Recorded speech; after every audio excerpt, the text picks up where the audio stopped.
Of shootings and the political future of South Bend's Mayor Pete Buttigieg joins us live in studio to talk about these topics and more on this Thursday morning.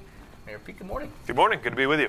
Thanks for being here once again. Let's start off with those shootings, as we mentioned, in the city of South Bend. 4 shootings in the span of 3 days earlier this week, one occurring just hours after that common council meeting on Monday night, even after you sent those tweets out on Monday night, pleading with South Bend residents to, quote, have all hands on deck, and if you care, you can help. When we have teens being gunned down on our city streets, are tweets enough? And what is being done by the police department in the city of South Bend to help prevent that? So the message of my tweet was that tweets are not enough, and police and administration action, frankly, is not enough either. We are doing everything we can.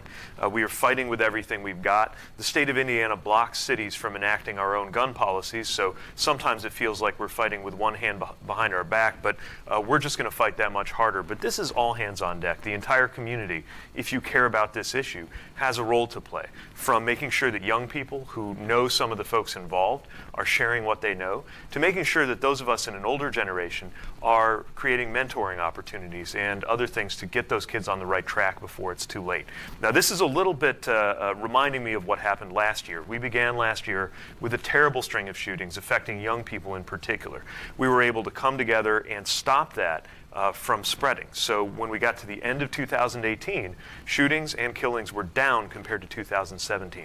We've got to make sure that we nip this one in the bud as well. We cannot allow this to spread. We cannot allow this to turn into a cycle of violence. And frankly, that's up to a lot more people than just those of us who work on this professionally. Let's dive deeper into the community aspect that you were mentioning. Councilwoman Regina Williams-Preston mentioned that more needed to be done, that by engaging each other, quote, real tangible ways to invest in our children will help our youth here specifically.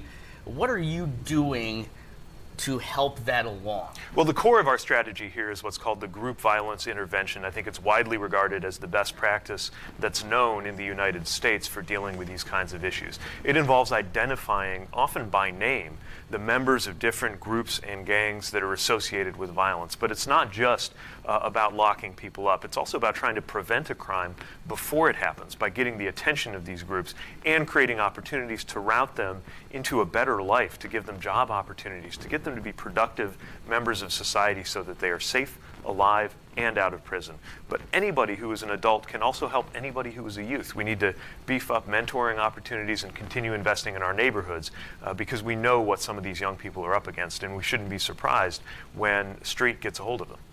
A city of South Bend resident who's getting ready for work this morning and watching us here, they're concerned about crime, they're concerned about the future of the city, the youth of our city, because they want to live here the rest of their lives.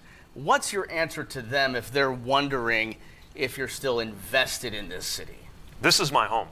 I was born here, I grew up here, I've given the better part of my 30s to serving this city as mayor, and I will continue for the next year doing so. But this is not something that one mayor or one government or one police department can solve. You know, the number of homicides in this city when I was a kid was double what it is today. We need to keep driving it down. There is no way that I'm going to allow this city to slide back to what we used to be like. But it's also the case that I can't do this alone.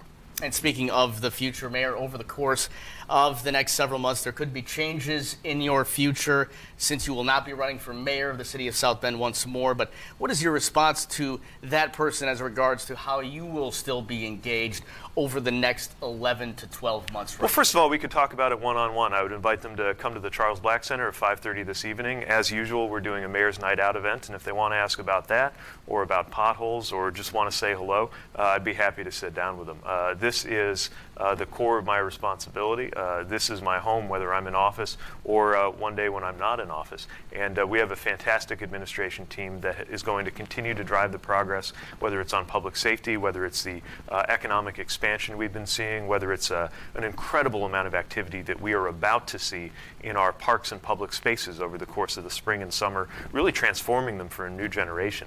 Or things like setting the long-term vision for where the South Shore train ought to go. We've got a lot of work on our plate in 2019, and I'm excited to sprint through the tape and keep delivering for as long as I have the privilege of holding this job.